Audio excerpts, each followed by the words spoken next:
ఎందరో చెప్పిన మాటే కదా, కళ్ళ ముందరే ఉన్న దారే కదా.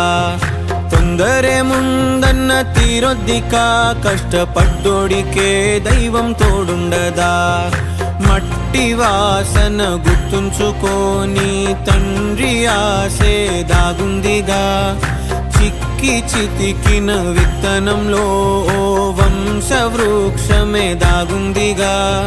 తరతరాల చెమట చుక్కలు లాల పోసెను భూమికే, బాధ్యతగా కొనసా